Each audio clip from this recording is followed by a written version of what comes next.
नमस्कार साथियों, देखिए आज का वीडियो बहुत ही महत्वपूर्ण है और यह वीडियो यूडाइस प्लस पोर्टल पर जो सत्र 2023-24 प्रारंभ हो चुका है तो उस सत्र के हेतु किस प्रकार से कार्य किया जाएगा यह हम देखेंगे। यह वीडियो कॉमन वीडियो है, आप चाहे किसी भी स्टेट से हो, सभी स्टेट के लिए प्रक्रिया इसी प्रकार से रहेगी, यही रहेगी। तो चलिए हम वीडियो स्टार्ट करते हैं। इसके पूर्व में हमने कुछ इसकी बेसिक जानकारी के लिए भी एक वीडियो बनाया था, उसकी भी हम जानकारी आपको उस वीडियो की लिंक भी इस वीडियो के डिस्क्रिप्शन बॉक्स में उपलब्ध करा देंगे। आप वहां से भी समझ सकते हैं इसके बारे में बेसिक कंसेप्ट क्या है। तो यहाँ पर देखिए, इसके लिए हमको सबसे पहले, जैसे कि आपको पता है, udice+.gov.in ये वेबसाइट है, इस पर आना होगा। इस पर आने के बाद में यहाँ पर हमको स्टूडेंट मॉड्यूल में हम अभी बात करेंगे। जैसे कि आपको पता है कि लास्ट ईयर जो डाटा प्रविष्टि हुई थी, तो सबसे पहले आपने क्या किया था, सबसे पहले आपने प्रोफाइल एंड फैसिलिटी स्कूल की ये वाला मॉड्यूल एक्टिव हुआ था, इस पे हमने जानकारी दर्ज करी थी स्कूल की। फिर हमने टीचर मॉड्यूल में टीचर की प्रोफाइल एंट्री करी थी। फिर हमने स्टूडेंट मॉड्यूल में स्टूडेंट की प्रोफाइल एंट्री करी थी। लास्ट ईयर से हमने एक नया कार्य जो किया था वो ये था कि लास्ट ईयर से हमने प्रत्येक पूर्व में, जैसे कि लास्ट ईयर से पहले के सालों में यदि देखा जाए तो हम केवल नंबर डालते थे, जो भी हमारा नामांकन रहता था स्टूडेंट्स का नंबर डालते थे। लेकिन लास्ट ईयर जो कि हम बात करते 22-23 की, तो उसमें हमने प्रत्येक बच्चे की प्रोफाइल प्रविष्ट करी थी। ठीक है, अब ये हमारा 23-24 ईयर है। तो चूंकि आपको पता है जैसे कि प्रोफाइल एंट्री करना बच्चों का एक लेंथी प्रोसेस था, तो इस बार हमको सबसे पहले स्टूडेंट मॉड्यूल को प्रारंभ कर दिया गया है। आगे से हमको सबसे पहले SDMS मॉड्यूल, या आप उसको स्टूडेंट मॉड्यूल कहिए, इसमें आना है। यहाँ पर जो भी आपका स्टेट है आप उसको यहाँ पे आप सिलेक्ट कर लेंगे, गो बटन पर क्लिक कर लेंगे, स्टेट का नाम आएगा उस पर आप क्लिक करेंगे। इस प्रकार से आपको लॉगिन विंडो आएगा। ये यहाँ पर आप आपका जो भी विद्यालय का 11 डिजिट का यूडाइस कोड है और पासवर्ड है उसको यहाँ पर आप दर्ज कर देंगे। दर्ज करने के बाद में लॉगिन कर लेंगे कैप्चा कोड डालने के बाद। तो ये देखिए इस प्रकार से आपको विंडो प्रदर्शित हो जाएगी। अब देखिए इस बार क्या क्या चेंजेस हुआ है, किस प्रकार से ऑनलाइन हमको पूरा कार्य करना, सभी कुछ देखेंगे हम इसमें। तो प्लीज वीडियो को एंड तक देखिएगा और वीडियो को प्लीज ज्यादा से ज्यादा लाइक और शेयर करिएगा। और चैनल को अभी तक सब्सक्राइब नहीं किया है तो चैनल को सब्सक्राइब कर बेल आइकन में ऑल बटन को प्रेस जरूर करिएगा। तो यहाँ पर देखिए आपको 22-23 एकेडमिक ईयर का भी आपको एक ऑप्शन अवेलेबल हो रहा है और 23-24 का भी आ रहा है। 22-23 का इसलिए दिया गया है कि यदि आपको 22-23 से संबंधित कोई जानकारी देखना है स्टूडेंट से रिलेटेड, क्योंकि आपके द्वारा प्रत्येक बच्चे की प्रोफाइल अपडेट की गई थी, सेक्शन वगैरह सभी जो दर्ज किए गए थे, तो आप यहाँ पे 22-23 वाले पर क्लिक करेंगे। जैसे ही आप इस पर क्लिक करेंगे तो इस प्रकार से आप 22-23 वाले में आप चले जाएंगे मॉड्यूल में।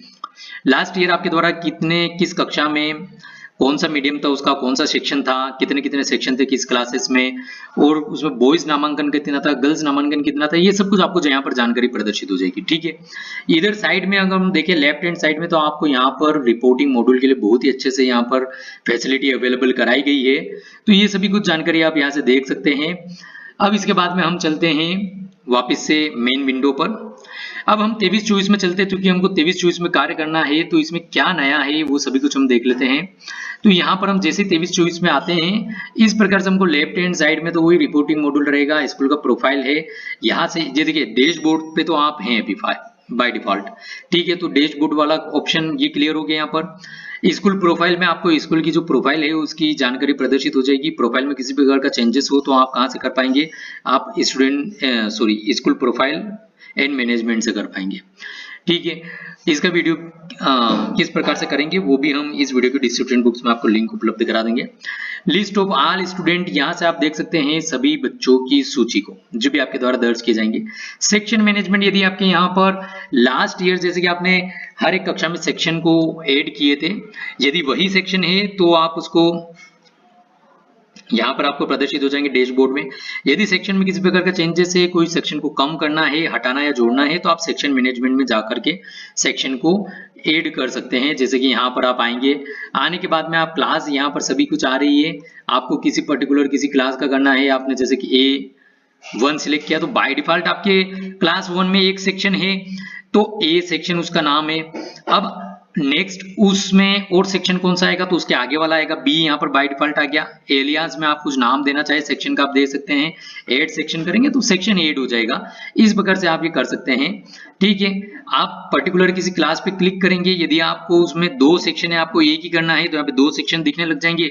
आप उसको जो है एडिट में जाकर के उसमें किसी प्रकार का आपको चेंजेस करना है, अदरवाइज उसको डिलीट करना है तो भी आप जो है डिलीट कर सकेंगे। ठीक है, अब हम चलते हैं, चूंकि अभी हमारे यहाँ पे एक ही सेक्शन है इसलिए ये एक ही यहाँ पर इस प्रकार से दिखा रहा है। अब हम यहाँ पर चलते हैं, इसमें हम देख लेते हैं यहाँ पर कि आपको यहाँ पर देखिए जैसे कि क्लास 1 है और हमने प्रीवियस वीडियो में देखा था 23-24 के जो बेसिक कंसेप्ट इस बार क्या परिवर्तन हुए हैं उसमें। तो यहाँ पर देखिए क्लास 1 में आपको 8 स्टूडेंट का ऑप्शन मिल रहा है। अब 8 स्टूडेंट सिर्फ क्लास 1 में है, जैसे ये अभी जो हमने विद्यालय ओपन किया हुआ है कक्षा 1 से 12 का विद्यालय है। ठीक है, 1 से 12 का विद्यालय।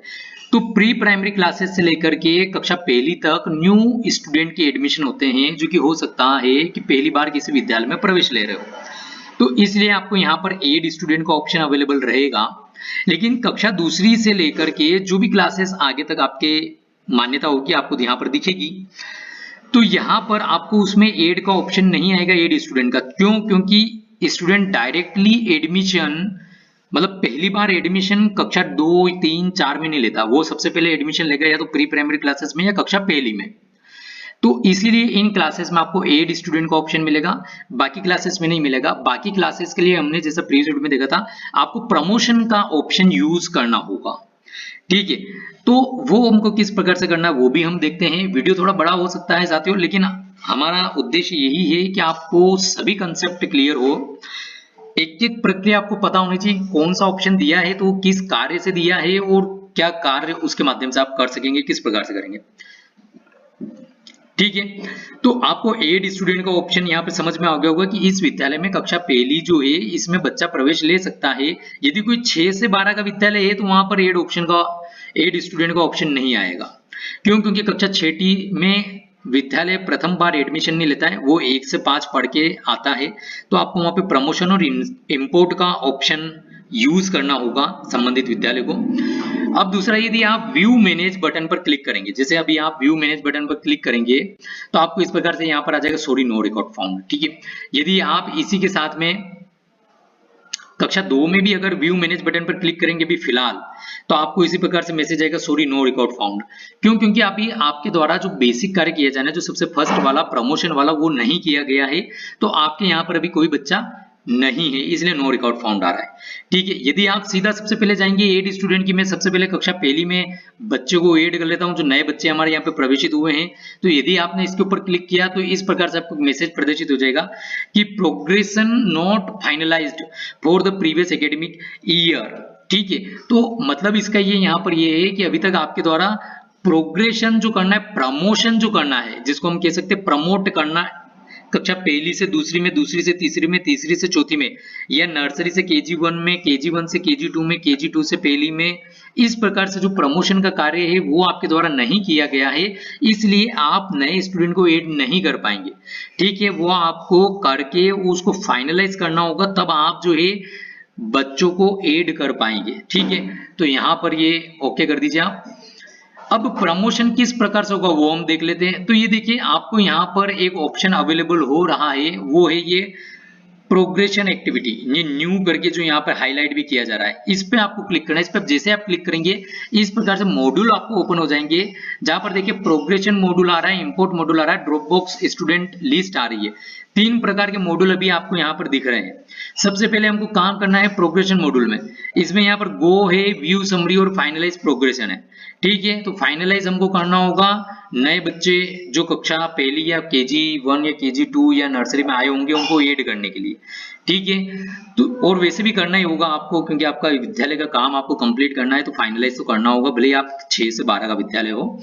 ठीक है, तो यहां पर हमको गो बटन पर क्लिक करना होगा प्रोग्रेशन मॉड्यूल के लिए। आप जैसे इस बटन पर क्लिक करेंगे आपको यहाँ पर देखिए क्लासेस सिलेक्ट करनी होगी कि किस कक्षा से आपको बच्चों को अगली कक्षा में प्रमोट करना है। ठीक है, यहाँ पर देखिए नोट में भी आपको दिख रहा है, आपको चाहें तो हम यहाँ पे हिंदी में कन्वर्ट करके भी बता सकते हैं। ठीक है, ये टिप्पणी में आप दिया गया है, यदि उपस्थित और उत्तीर्ण का चयन किया जाता है तो प्रमोट की जाने वाली कक्षा का नाम, कक्षा का मान पूर्ववर्ती कक्षा की तुलना में +1 बढ़ जाता है। ठीक है, मतलब जैसे आपने कक्षा पहली यहाँ पर चुन ली, ठीक है, यहाँ पर प्रथम आएगा, ये मे का मतलब वो ट्रांसलेट हो गया है इसलिए मैं बता रहा हूँ। ठीक है, तो आपने जैसे कक्षा पहली चुनी, यहाँ पे अनुभाग चुन लिया उसका बाय डिफॉल्ट, तो ये रहेगा यदि एक ही सेक्शन है तो। अगर एक से ज्यादा है तो आपको यहाँ पर सभी सेक्शन अवेलेबल हो जाएंगे, ए बी सी डी इस प्रकार से। तो यहाँ पर आप गो बटन पर क्लिक करेंगे। जैसे आप बच्चे को उत्तीर्ण, यदि उपस्थित और उत्तीर्ण दोनों का उसमें चयन कर लेंगे तो कक्षा दूसरे में बच्चा चला जाएगा ऑटोमेटिकली। यदि प्रकट नहीं हुआ या असफल चुना गया, ठीक है, इसको प्रकट नहीं हुआ को हम इंग्लिश में कर लेते हैं, थोड़ा इजी रहेगा। नॉट अपीयर, यदि आपने बच्चों को सिलेक्ट किया है नॉट अपीयर या फेल्ड सिलेक्ट किया है, तो the value in class to be promoted will be the same as in the preceding class. मतलब बोले तो पूर्व की जो क्लास होगी आपकी, जैसे कक्षा पहली का बच्चा होगा तो कक्षा पहली में ही रह जाएगा, ठीक है। अगर आपने उसको नॉट अपीयर या असफल बोले तो फेल चुना गया तो, ठीक है। उपयोगकर्ता को प्रगति को अंतिम रूप देने पर क्लिक करके पूरे स्कूल को डेटा को समाप्त करने के लिए प्रत्येक कक्षा और अनुभाग के लिए डेटा को अद्यतन और अंतिम रूप के बाद प्रगति में सारांश पृष्ठ पर जाना चाहिए, ठीक है। मतलब ये हिंदी अपन ने देखा, ज्यादा हिंदी हो गया था, इंग्लिश में भी देख लेते हैं कि the user should move to the view summary page in the progression after updating and finalizing data for each class and section in order to finish the data to entire, ठीक है। मतलब कहने का यहाँ पर ये है कि यदि आपकी कक्षा पहली में केवल ए सेक्शन है तो आप कक्षा पहली का ए सेक्शन का काम कर लीजिए, प्रोग्रेशन का। आप ध्यान रखिए जो भी आप कार्य करें उसमें किसी प्रकार की त्रुटि ना हो। उसके बाद में आप उस डाटा को क्या कर लीजिए, ये यहाँ पर आप उसको फाइनलाइज कर लीजिए, ठीक है। यदि कक्षा एक में आपके यहाँ पर एक से अधिक सेक्शन है, A B A, B B A, C B A, तो आपको ए सेक्शन का काम कंप्लीट करना, उसको फाइनलाइज कर देना है, फिर बी का काम कर लेना, उसको फाइनलाइज कर लेना, सी का काम करना है, उसको फाइनलाइज करना है। लेकिन काम जो भी करें आप उसमें सावधानी पूर्वक करें, उसमें किसी प्रकार की त्रुटि ना हो, यही हमारा प्रयास होना चाहिए, ठीक है। तो इस प्रकार से आपको ये करना है। उसके बाद में आप व्यू समरी में जाकर के उसकी समरी देख सकते हैं और फाइनलाइज प्रोग्रेशन पर क्लिक करके आप उसको फाइनलाइज कर दें, ये यहाँ पर बताया गया है। तो अभी जैसे कक्षा पहली सिलेक्ट किया, ए बटन पर क्लिक किया, गो बटन पर हम जैसे क्लिक करेंगे तो यहाँ पर आपको बच्चों के नाम आ जाएंगे। अभी देखिए ये क्या है, आपको यहाँ पर प्रोग्रेशन स्टेटस में 22-23 आ रहा है, मतलब 22-23 से आप बच्चों को प्रमोट करेंगे, ठीक है। तो यहाँ पर क्या आ रहा है, प्रमोट करने के लिए ये आ रहा है कि प्रमोटेड। यदि आपके यहाँ पे बच्चा पहली से दूसरी में चला गया तो आप उसको प्रमोटेड कर लीजिए। नोट पास है, मतलब पास नहीं करी ये बच्चे ने, तो आप नोट पास सिलेक्ट करेंगे। प्रमोटेड विदाउट एग्जामिनेशन, ये ऑप्शन दिया गया है कहीं पर इस प्रकार की कंडीशन हो कि आपने प्रमोट कर दिया है स्टूडेंट को बिना किसी परीक्षा दिए, तो आप इसको सिलेक्ट करेंगे। और लेफ्ट स्कूल बिफोर एग्जामिनेशन, यदि एग्जामिनेशन कक्षा पहली की हुई उसके पहले ही बच्चे ने स्कूल छोड़ दिया तो आप ये सिलेक्ट कर लेंगे। और रिपीटर बाय चॉइस, यदि इस प्रकार की कोई कंडीशन है कि बच्चे ने या पालक ने स्वयं की इच्छा से उसी क्लास में बच्चे को रिपीट कराया है तो आप इस वाले ऑप्शन को चूज कर लेंगे, ठीक है। एक तो कौन सा आ रहा है, प्रमोटेड आ रहा है, एक नोट पास आ रहा है, promoted without examination, left school before examination और रिपीटेड बाय चॉइस, ठीक है। आप इसको चेक कर लेंगे, अधिकांश प्रमोटेड ही रहेंगे आपके। अब आपको यहाँ पे मार्क्स जो प्रतिशत है वो इंटर करना है। 22-23 में जो बच्चों को मिले हैं वो आपको यहाँ पर इंटर करना है। सपोज यहाँ पर बच्चों को यदि 82 मिले हैं, यदि जैसे यहाँ पर ये 78 यदि बच्चों को मिले तो आप 78 दर्ज कर देंगे। जो भी मिला है वास्तविकता में आप वो दर्ज करेंगे। ये तो हमने एग्जाम्पल के तौर पर बताया है, जो वास्तविकता में बच्चों को मिला है प्रतिशत आप यहाँ पर दर्ज कर दीजिए। Number of days school attended, 22-23 में कितने दिन विद्यार्थी ने स्कूल अटेंड किया है, ठीक है। तो यदि विद्यार्थी ने 194 किया है तो 194, मतलब ये एग्जाम्पल के तौर पर दिया मैंने, जो भी वास्तविक तौर पर उन्होंने अटेंड किया स्कूल संख्या वो आप यहाँ पर दर्ज कर देंगे। स्कूलिंग स्टेटस 23-24 में क्या है, तो 23-24 में यहाँ पर दो स्टेटस आ रहे हैं सिलेक्ट करने के लिए। एक तो स्टडिंग इन सेम स्कूल, आपके विद्यालय में ही बच्चा कक्षा दूसरी भी अध्ययन कर रहा है, हम अभी कक्षा पहली का एग्जांपल ले रहे हैं। इसी प्रकार से 2 रहेगा, 3 रहेगा, जो भी कक्षा रहेगी। तो यदि आपके यहीं पर ही अटेंड किया है कर रहे हैं बच्चे तो आप इसको कर देंगे स्टडिंग इन सेम स्कूल। यदि बच्चा ने स्कूल छोड़ दिया है, ठीक है, तो आप यहाँ पर इसको सिलेक्ट करेंगे लेफ्ट स्कूल विथ टीसी या विदाउट टीसी, किसी भी कंडीशन में हो आप इसको ये सिलेक्ट कर लेंगे। लेफ्ट स्कूल विथ टीसी हो चाहे विदाउट टीसी हो, आपको ये ऑप्शन सिलेक्ट करना है, ठीक है। अब इसके बाद में class and section two be promoted, ठीक है, क्लास और सेक्शन जिसमें प्रमोट हुआ है स्टूडेंट। अब उसके बाद में अभी देखिए स्टेटस आ रहा है पेंडिंग का, आप इसको अपडेट कर दें, ठीक है, या आपको करेक्शन का है ना, तो अभी हमको अपडेट का ऑप्शन ही एक्टिवेट है, हम इसको अपडेट कर देंगे, ठीक है, हम जैसे ही इसको अपडेट करेंगे student detail updated successfully message आ जाएगा। ये यहाँ पे देखिए स्टेटस डन आ गया है। ठीक है, तो इस प्रकार से आप ये इसको कर पाएंगे। इसी प्रकार से आपको सभी बच्चे का करना है। ठीक है, अभी हम कक्षा, जैसे हमने एग्जाम्पल के तौर पर अभी देखा है कक्षा पहली का सेक्शन ए, इसी प्रकार से प्रक्रिया सभी क्लासेस के लिए रहेगी, सभी सेक्शन के लिए रहेगी। अब जैसे ही हमारा सेक्शन ए कंप्लीट होगा हम इसको फाइनलाइज कर देंगे। ठीक है, इसी प्रकार से आपको प्रत्येक क्लास और सेक्शन को ये करते हुए जाना है, आगे बढ़ना है। और जैसे ही हमारा पूरा ये सभी क्लासेस का काम हो जाएगा तो हमने यहाँ पर देखा था, हम पुनः आते हैं प्रोग्रेशन एक्टिविटी पे। ठीक है, तो जो हमने नोट पढ़ा था उसमें भी हमको यही बताया था, व्यू समरी से आप देख सकते हैं कि आपका क्या आपने अभी तक कार्य किया है। आप यहाँ पर देख सकते हैं कि यहाँ पर जो आपने अपडेशन किया है उसमें एक ही बच्चे का किया है, बाकी का एन एन आ रहा है। इसी के साथ में आप यहाँ पर और ये भी देख सकते हैं फाइनलाइजेशन प्रोग्रेशन। आपको सभी क्लासेस का करने के बाद में इस ऑप्शन को यूज करके यहाँ पे आई हियर बाय डिक्लेयर ये वाला टिक करके सबमिट बटन पर क्लिक करना होगा। ठीक है, तो आपका ये जो है कार्य कंप्लीट हो पाएगा सिर्फ प्रोग्रेशन का। ठीक है, अब फिर उसके बाद में आपके यहाँ पर यदि कक्षा पहली हो या नर्सरी हो, KG1 हो, KG2 हो, तो आप उसको जो है बच्चे को भी ऐड कर पाएंगे। ठीक है, अभी देखिए हमने यहाँ पर देखिए एक चीज मैं आपको बता देता हूँ, जैसे आपने अपडेट कर लिया फिर उसके बाद में भी यदि किसी प्रकार का चेंजेस करना हो, जैसे हमने किया था स्कूलिंग स्टेटस में लेफ्ट कर दिया, तो उसको इसलिए हमको सेक्शन ओपन नहीं हो रहा था। अभी हम यहाँ पर आ जाते हैं स्टडिंग इन सेम स्कूल करेंगे तो सेक्शन ओपन हो जाएगा। यहाँ पे हम ए सिलेक्ट कर लेते हैं, अपडेट बटन पर हम क्लिक कर लेते हैं। तो ये देखिए आप इस प्रकार से यहाँ पर फाइनलाइज करने के पहले उसमें चेंजेस भी कर सकते हैं, इसको अपडेट भी कर सकते हैं, मार्क्स अपडेट करना हो, ये स्कूल कितने दिवस अपडेट करना हो इसको, तो आप इसको अपडेट कर सकते हैं। फाइनलाइज करने के बाद में आप इसमें चेंज नहीं कर पाएंगे, इसलिए आप इस सावधानी पूर्वक ये कार्य पूर्ण करिएगा। ठीक है, और इसके बाद में जो हम बच्चे को ऐड कर पाएंगे जैसा हमने देखा था, तो इस प्रकार से यह प्रक्रिया रहेगी। ये हमने अभी देखा कौन सा, प्रोग्रेशन मॉड्यूल। इसी प्रकार से इंपोर्ट मॉड्यूल है, इंपोर्ट मॉड्यूल का जो कार्य है वो इस प्रकार से रहेगा कि इंपोर्ट मॉड्यूल में आपको जाना होगा यहाँ पर गो बटन पर। ठीक है, लेकिन अब जैसे हमने भी देखा था पहले कि आप सिर्फ कक्षा प्री प्राइमरी से लेकर पहली तक ही बच्चे को ऐड कर पाएंगे, नए बच्चे को, उसके बाद की क्लासेस को नहीं कर पाएंगे, 2 से लेकर के जहां तक भी आपकी क्लासेस हैं। तो अब आप कहेंगे कि भाई उन बच्चे, यदि हमारे इन क्लासेस में नए बच्चे हैं तो हम क्या करेंगे, उन बच्चों को कैसे ऐड करेंगे। देखिए यहाँ पर एक और चीज आपको बताना रह गई है, चूंकि चीजें बहुत सारी है और वीडियो ज्यादा बड़ा ना हो। ये देखिए, ये यहाँ पर नेशनल आईडी, देखिए student code, national oblique state, यहाँ पर देखिए नेशनल आईडी, प्रत्येक बच्चे को जो आपके द्वारा लास्ट ईयर प्रोफाइल दर्ज की गई थी उन सभी को एक नेशनल कोड दे दिया गया है। ठीक है, और ये नेशनल कोड 11 डिजिट का है और ये यूनिक रहेगा पूरे इंडिया में, चूंकि इसका नाम ही नेशनल कोड है। कहीं पर भी इंडिया में बच्चा जाए उसका नेशनल कोड यही रहेगा, यूनिक रहेगा। और चूंकि अब ये पोर्टल पर इतने अच्छे अच्छे फीचर दिए जा रहे हैं कि अब आप इसमें ट्रैकिंग भी हो पाएगी आपके बच्चे की कि पूरे नेशनल लेवल पर भी। स्टेट कोड तो जो आपका जो भी है स्टेट कोड आपके द्वारा दिया गया हो, वो स्टेट कोड का यहाँ पर आपको दिख जाएगा कि क्या आपके द्वारा स्टेट कोड दिया गया था पिछली बार। ठीक है, तो ये इस प्रकार से कार्य है। हम फिर से चलते प्रोग्रेशन में, इंपोर्ट मॉड्यूल में चलते हैं।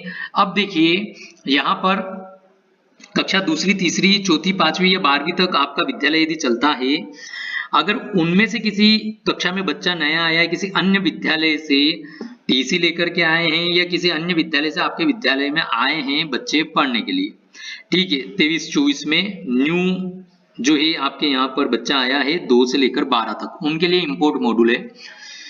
अब या फिर आपके इसमें ये भी हो सकता है कि आपके यहाँ पर प्री प्राइमरी से लेके पहली भी चलता हो, लेकिन KG2 कहीं से और से बच्चे ने कंप्लीट करी हो और पहली में आपके यहाँ पर आया हो, तो भी इंपोर्ट मॉड्यूल में आप काम कर पाएंगे। ठीक है, तो यहाँ पर देखिए import student from academic year 22-23 से 23-24 में आपको इंपोर्ट करने के लिए सर्च बाय नेशनल कोड। अब नेशनल कोड का यहाँ पे ऑप्शन दिया गया है। नेशनल कोड यदि आपको बच्चे का नहीं पता है, चूंकि बच्चा आपके यहाँ पे 23-24 में नया आया है, तो आप यहाँ से सर्च कर सकते हैं नेशनल कोड को, उसका आधार नंबर और डेट ऑफ बर्थ ये दोनों डालने के बाद। ठीक है, और फिर सर्च बटन पे आप क्लिक करेंगे, नेशनल कोड उस बच्चे का आपको मतलब पता चल जाएगा, यहाँ पे शो हो जाएगा। आप नेशनल कोड को यहाँ पर डालेंगे और डेट ऑफ बर्थ बच्चे की यहाँ पर प्रविष्ट करेंगे। ठीक है ना, DD/MM/YY फॉर्मेट में, और गो बटन पर क्लिक करेंगे तो यहाँ पर बच्चा आपको प्रदर्शित हो जाएगा। तो ये देखिएगा यहाँ पर जैसे ही आप नेशनल कोड और बच्चे का डेट ऑफ बर्थ डालेंगे, गो बटन पर क्लिक करेंगे, इस प्रकार से आपको यहाँ पर दिख जाएगा स्टूडेंट का क्या स्टेटस है। ठीक है ना, progression note done by school studying in 22-23 में जहां पर विद्यालय में बच्चा था वहां पर भी उसका प्रोग्रेशन जो है डन नहीं हुआ है, नोट डन आ रहा है यहाँ पर स्टेटस। स्टूडेंट की बेसिक डिटेल यहाँ पर आ जाएगी, बच्चे का नाम क्या है, जेंडर वगैरह, डेट ऑफ बर्थ वगैरह, नेशनल कोड, स्टेट कोड, आधार नंबर, फादर नेम, यदि कुछ भी जानकारी दर्ज होगी तो वो सभी जानकारी यहाँ पर दिख जाएगी। स्कूलिंग स्टेटस में पता चल जाएगा कि लास्ट ईयर कौन सी कक्षा में था, कौन से विद्यालय में था, उस विद्यालय का डाइस कोड क्या है। अब यहाँ पर देखिए आप बच्चे को अभी अपन कौन से मॉड्यूल में चल रहे हैं, इंपोर्ट मॉड्यूल में चल रहे हैं। मतलब इंपोर्ट का मतलब क्या है कि बच्चा आपके यहाँ पर आया है अभी 23-24 में, इसी प्रकार से और भी आने वाले साल में जो भी ईयर रहेगा वो रहेगा। नया बच्चा आया है आपके यहाँ पे किसी अन्य विद्यालय से, ठीक है, किसी अन्य विद्यालय से आया है, ठीक है, मतलब ऑलरेडी ये सिस्टम में है बच्चा, इसकी पहले प्रोफाइल बन चुकी है लास्ट ईयर, आपके यहाँ पर आया, आपने नेशनल कोड और डेट ऑफ बर्थ से उसका देखा। अब यहाँ पर ये चाहे प्रीवियस विद्यालय ने इसका जैसे नोट डन आ रहा है, चाहे प्रीवियस विद्यालय ने इसकी जानकारी को अपडेट नहीं किया है, ठीक है, यहाँ पर देखिए आपको आ जाएगा कि प्रोग्रेशन स्टेटस, आप यहाँ पर इंपोर्ट जो है आप इसको कौन सी कक्षा में करना चाह रहे हैं वो आपको आ जाएगा, सेक्शन कौन से में आप करना चाह रहे हैं वो आपको यहाँ पर जाएगा, डेट ऑफ एडमिशन आ जाएगा आपके यहाँ पर कब डेट ऑफ एडमिशन हुआ है, आप इसको अपडेट कर देंगे। अब देखिए ये प्रोग्रेशन स्टेटस भी यहाँ पर आ रहा है कि प्रमोटेड है कि फेल्ड है कि प्रमोट विदाउट एग्जामिनेशन है कि रिपीटेड बाय चॉइस है, ठीक है। आपके यहाँ पर यदि जैसे बच्चा लास्ट ईयर पहली कक्षा में था, आपके यहाँ पे दूसरी कक्षा में आ रहा है, तो जैसे आप प्रमोटेड क्लिक करेंगे दूसरी आ जाएगा। अब यदि आप यहाँ पे प्रतिशत मार्क्स यहाँ पर आपको दर्ज करना है तो बच्चे के पास में उसका स्कोर कार्ड होगा, उससे आप कर पाएंगे, ठीक है, मार्कशीट होगी। यदि यहाँ पर number of days school attendance, यदि आपको नहीं पता है कि बच्चे ने कितने दिन इसका अटेंड किया है स्कूल, तो आप चाहे तो इसको 0 रहने दे और इसको इंपोर्ट कर ले। अब प्रीवियस विद्यालय जो भी था वो जब भी इसकी प्रोफाइल को अपडेट करेंगे उनके यहाँ से, तो जैसे नंबर ऑफ स्कूल अटेंडेंस डालेंगे, नंबर ऑफ डेज डालेंगे, स्कूल अटेंडेंस कितने दिन बच्चे ने अध्ययन किया है, तो ऑटोमेटिकली सिस्टम उसको अपडेट कर देगा। तो ये इस प्रकार से इंपोर्ट का कार्य आप कर पाएंगे। इसी में हम चलते हैं फिर से बैक, यहाँ पे आप इसको व्यू समरी आपको ऑप्शन दिया गया है, आप देख सकते हैं कितने बच्चे का आपने इंपोर्ट किया है। और यदि कोई विद्यालय इसमें काम नहीं कर पाता है, सपोज बच्चे का प्रोग्रेशन अपडेट नहीं कर पाता है, लेकिन आपके यहाँ पे बच्चे का एडमिशन हो गया, आप आपका काम कंप्लीट करना चाहते हैं, तो फोर्सफुली बच्चा जो है आपके यहाँ पर इंपोर्ट हो जाएगा वो। अब इसमें तीसरा दिया है ड्रॉप बॉक्स स्टूडेंट लिस्ट। तो ये ड्रॉप बॉक्स क्या है, तो देखिए हम इस पे गो बटन पर चलते हैं। ड्रॉप बॉक्स वो चीज है कि जैसे कक्षा, एग्जाम्पल के तौर पर हम देखें कि कोई विद्यालय 1 से 5 का है। अब 1 से 5 का है तो एक कंडीशन तो ये बनती है कि 5वीं के बच्चे जो भी होंगे वो स्कूल छोड़ के गए होंगे, क्योंकि 6ठी कक्षा जिस विद्यालय में आप काम कर रहे हो उस विद्यालय में यदि 6ठी कक्षा है ही नहीं, 5वीं तक ही विद्यालय चलता है, तो 5वीं की कक्षा को आप बच्चों को प्रमोट करोगे तो स्वाभाविक बात है वो 6ठी में तो जाएंगे नहीं, वो आपके यहाँ से जा चुके होंगे, लेफ्ट आप उसको करोगे स्कूल, तो वो सब बच्चे जो है जो भी आप लेफ्ट स्कूल करेंगे वो सब ड्रॉप बॉक्स में चले जाएंगे। यदि आपके यहाँ पर पहली के बच्चे का भी आपने प्रमोशन अपडेट किया है उसमें यदि आपने डाला है left school with TC, without TC, तो भी बच्चा जो ड्रॉप बॉक्स में चला जाएगा। ये ड्रॉप बॉक्स जो है सभी विद्यालयों के लिए कॉमन रहेगा, ठीक है। अब आप यहाँ पर चाहें तो आपको ऑप्शन दिए गए हैं, आप यहाँ पे डिस्ट्रिक्ट, ब्लॉक और स्कूल को सिलेक्ट करके सर्च बटन पर क्लिक करके देख सकते हो कि उस विद्यालय में कौन कौन से बच्चे जो है ड्रॉप बॉक्स में गए हैं उस विद्यालय से, ठीक है। आपके विद्यालय से कौन कौन से बच्चे ड्रॉप बॉक्स में गए हैं, आप जो भी लेफ्ट करेंगे प्रोग्रेशन अपडेट करेंगे तो जो भी बच्चे आपके यहाँ से बाहर जाएंगे लेफ्ट करेंगे आप सभी आप यहाँ पे देख पाएंगे। तो ड्रॉप बॉक्स एक ऐसी जगह है कि बच्चा किसी भी विद्यालय से यदि लेफ्ट होता है, स्टूडेंट स्कूल द्वारा यदि उसका स्टेटस मार्क किया जाता है कि लेफ्ट स्कूल, तो बच्चा इस ड्रॉप बॉक्स में आकर के रह जाएगा। इंपोर्ट जो करेगा स्कूल तो बच्चा इस ड्रॉप बॉक्स में से उठ के उनके यहाँ पे इंपोर्ट हो जाएगा। तो इस प्रकार से ड्रॉप बॉक्स बनाया हुआ है कि बच्चा लेफ्ट हुआ तो यहाँ पर आ गया, यहाँ से बच्चा इंपोर्ट होकर दूसरे स्कूल में चला गया। तो इस प्रकार से ड्रॉपबॉक्स का यहाँ पर काम है। तो साथियों इस प्रकार से हमने ये यहाँ पर जो ये वीडियो देखने का प्रयास किया, ऑलरेडी ये लगभग 25 मिनट का हो चुका होगा। तो आई होप आपको वीडियो पसंद आया होगा। एक एक चीज हमने क्लियर करने का प्रयास किया है। वीडियो थोड़ा बड़ा बना है, लेकिन हमारी कोशिश यही रही कि सारी कुछ जानकारी आपको इसमें अवेलेबल हो जाए, आपको और किसी वीडियो को देखने की या किसी अन्य से पूछने की जरूरत न पड़े। ठीक है, तो हमारा यही प्रयास था। आई होप आपको वीडियो पसंद आया होगा। तो प्लीज वीडियो को ज्यादा से ज्यादा लाइक शेयर करेगा। चैनल को सब्सक्राइब नहीं किया तो चैनल को सब्सक्राइब कर बेल आइकन में ऑल बटन को प्रेस जरूर करेगा। इधर देखिए चॉइस एकेडमिक ईयर पे भी यदि आप क्लिक करेंगे तो आप सीधे यहाँ पर आ जाएंगे मेन लॉगिन करते बाद जो भी इंटरफेस आता है, यहाँ से भी आप जो है आपका एकेडमी ग्रुप चेंज कर सकते हैं। तो आज की वीडियो में इतना ही, फिर मिलेंगे नई वीडियो में नई जानकारी के साथ। धन्यवाद।